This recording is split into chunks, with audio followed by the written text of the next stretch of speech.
तेरी मेरी कहानियाँ से सभी अपडेट पाने के लिए बेल आइकन दबाएं। आज की कहानी है बीमार बहू घर संभाले, सास चली जन्मदिन मनाने। आज सुबह से ही अनु को कुछ ठीक नहीं लग रहा है। जैसे तैसे करके उसने घर का काम निपटाया और फिर बिना कुछ खाए ही जाकर लेट गई। कब आँख लग गई पता ही नहीं चला। आँख खुली तो सासू माँ उस पर चिल्ला रही थी, ओ महारानी, यह कोई सोने का समय है? खाना कौन बनाएगा? चाय भी नहीं पिलाई आज तो। अनु ने उठने की कोशिश की, पर बुखार में तपते शरीर ने अनु का साथ नहीं दिया। तभी वहाँ उसका देवर सौरभ भी आ गया। उसने अनु की हालत देखी तो तुरंत थर्मामीटर ले आया और बोला, माँ देखो तो सही भाभी को कितना बुखार है। नापा तो पता चला कि 102 डिग्री बुखार आया है। उसका देवर बोला, इतना बुखार? भाभी आपने सुबह क्यों नहीं बताया? अच्छा मैं दवा लेकर आता हूँ, आप खाकर आराम करो। अनु बोली, देवर जी मैं दवा नहीं खा सकती, मैंने सुबह से कुछ नहीं खाया है। वह अपनी माँ से गुस्सा होते हुए बोला, माँ भाभी सुबह से भूखी है और बीमार है और आपको पता भी नहीं चला। सास गुस्से में बोली, चुप कर भाभी के चमचे, यह कोई छोटी बच्ची नहीं है जो मैं अपने हाथों से इसे खिलाऊंगी। इसे पता होना चाहिए कब खाना खाना चाहिए। और मैं कोई भगवान थोड़े ही हूँ जो मुझे सपने आएंगे कि यह बीमार है। सुबह तो अच्छी भली थी। चल अब उठ, खाना बना और फिर खाना खाकर सो जाना, उसकी सास बोली। माँ यह कैसी बातें कर रही हो? तुम्हें पता है ना भाभी बीमार है। चलो मैं चलता हूँ तुम्हारी सहायता के लिए। और हाँ, भाभी के लिए थोड़ी खिचड़ी बना देना। उसकी सास ने मुंह बनाया, पर कोई चारा भी नहीं था।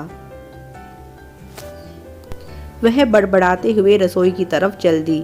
पता नहीं आजकल की लड़कियां कुछ खाया भी है कि नहीं, जब देखो बीमार हुई रहती हैं। क्या ज़माना आ गया है। पहले बहू सास की सेवा करती थी, आजकल सास को बहू की सेवा करनी पड़ती है। अगली सुबह भी सारा काम पड़ा रहा। अनु का देवर उसे लेकर डॉक्टर के पास गया और दवा दिलवा दी। डॉक्टर ने भी आराम करने की सलाह दी। अब तो उसकी सास की नाराज़गी और भी ज़्यादा बढ़ गई। वे तो अपने आप से पानी भी नहीं पीती थी। अब उन्हें सारा काम करना पड़ रहा था। जैसे तैसे उसने दिन काटा और रात को ही जुगाड़ कर लिया काम से बचने का। अगले दिन वह सुबह जल्दी ही तैयार हो गई और थोड़ी देर बाद ही अनु का पति भी आ गया। साहिल हर शनिवार रविवार को घर आता था। उसके आते ही उसकी सास बोली, अच्छा हुआ बेटा जो तू आ गया। चल जल्दी कर, मुझे तेरे मामा के घर जाना है। आज मेरे भाई के पोते का जन्मदिन है, उसने मुझे बुलाया है, जल्दी कर। वे चिल्लाई, बहू घर का ध्यान रखना, मैं जा रही हूँ, शाम तक आ जाऊंगी। साहिल अनु से मिल भी नहीं पाया और चला गया।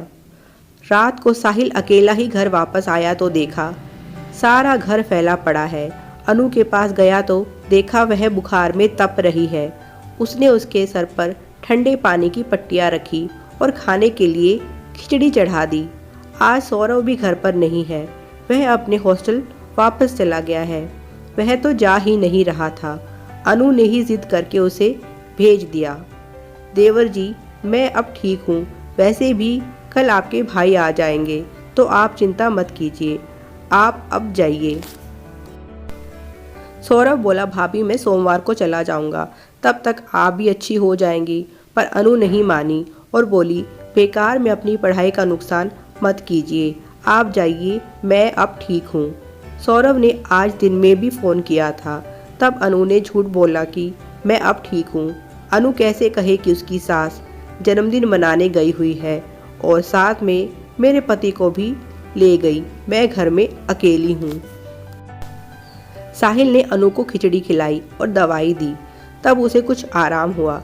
अनु ने पूछा, माँ जी नहीं आई? तो साहिल बोला, नहीं। वह बोली, मेरा यहीं रुकने का मन है और भाई भाभी भी बहुत कह रहे हैं और वैसे भी घर में बहू तो है ही घर संभालने के।